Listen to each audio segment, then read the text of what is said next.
L'avènement de la vaccination par Edward Jenner représente un tournant majeur dans l'histoire de la médecine et de la santé publique. Ce moment clé du XVIIIe siècle marque l'émergence d'une méthode préventive contre des maladies infectieuses, qui a depuis eu un impact colossal sur la lutte contre les épidémies. À cette époque, la variole, une maladie extrêmement contagieuse, tuait des millions de personnes à travers le monde. Les symptômes de la variole étaient dévastateurs. Les victimes souffraient de fièvre intense, de douleurs corporelles, et surtout d'éruptions cutanées qui laissaient souvent des cicatrices permanentes, allant jusqu'à engendrer des cas de cécité. Face à cette épidémie, des pratiques traditionnelles ont commencé à émerger. Certaines cultures utilisaient des formes précoces de vaccination impliquant l'exposition à des lésions de variole. C'est ce qu'on appelait l'inoculation. Les praticiens prenaient du pus d'une personne atteinte de variole et l'administraient à une personne en bonne santé. Cette méthode, bien que risquée, avait déjà montré des résultats encourageants.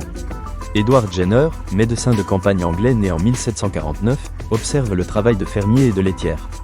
Ces derniers, exposés à la vaccine, une maladie moins virulente que la variole, ne contractaient pas cette dernière. En 1796, Jenner réalise une expérience audacieuse. Il inocule un jeune garçon de 8 ans, James Phipps, avec du pus prélevé sur une laitière atteinte de vaccine. Une fois que Phipps développe une légère infection locale, Jenner l'expose à la variole. Pour stupéfaction générale, le garçon ne développe aucune des maladies de la variole. Cette expérience audacieuse marque les premiers pas de la vaccination. Jenner publie ses trouvailles en 1798 dans un ouvrage intitulé Inquiry into the Variolae Vaccinée. Son travail ne passe pas inaperçu. Pour la première fois, une méthode préventive sûre contre la variole était mise en avant. Cependant, ces découvertes ne furent pas immédiatement acceptées. Dans un climat de méfiance face aux nouvelles idées, beaucoup doutaient de la sécurité et de l'efficacité du vaccin. Certains l'accusaient d'être un charlatan. Malgré cela, l'information diffuse. Le concept de vaccination se propage lentement à travers l'Europe et au-delà. Des médecins commencent à adopter ces méthodes. Plusieurs pays commencent à développer des programmes de vaccination. Ce mouvement massif s'intensifie tout au long du XIXe siècle.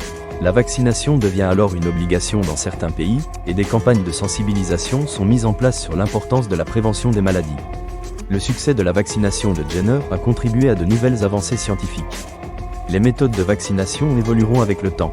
À la fin du XIXe siècle, d'autres savants comme Louis Pasteur affinent le procédé déjà établi par Jenner.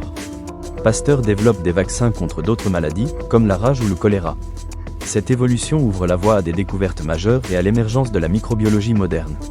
L'impact de cette découverte se voit au quotidien.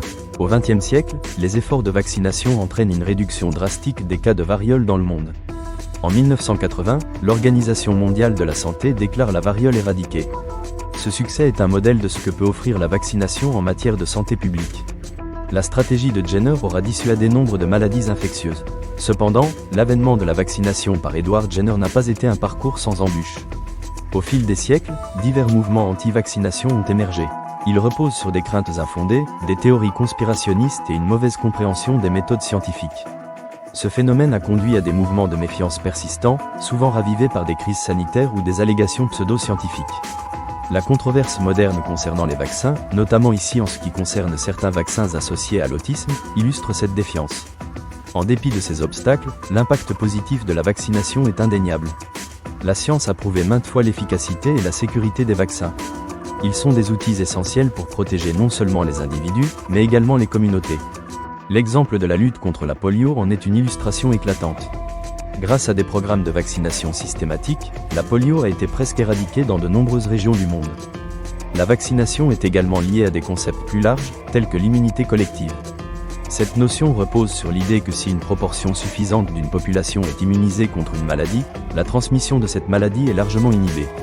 Ainsi, même ceux qui ne peuvent pas être vaccinés, comme les jeunes enfants ou les personnes immunodéprimées, bénéficient de cette protection. En conclusion, l'avènement de la vaccination par Edward Jenner a profondément marqué l'histoire de la médecine. Sa découverte a permis de sauver des millions de vies et de poser les bases de la santé publique moderne. Bien que des défis subsistent quant à l'acceptation des vaccins, les preuves scientifiques soutiennent avec vigueur l'importance de la vaccination. L'impact d'Edward Jenner est donc plus pertinent que jamais, à une époque où le monde traîne encore des résidus de scepticisme vis-à-vis des vaccins. Il nous rappelle, à une époque marquée par les avancées scientifiques, l'importance vitale de la prévention dans la lutte contre les maladies infectieuses.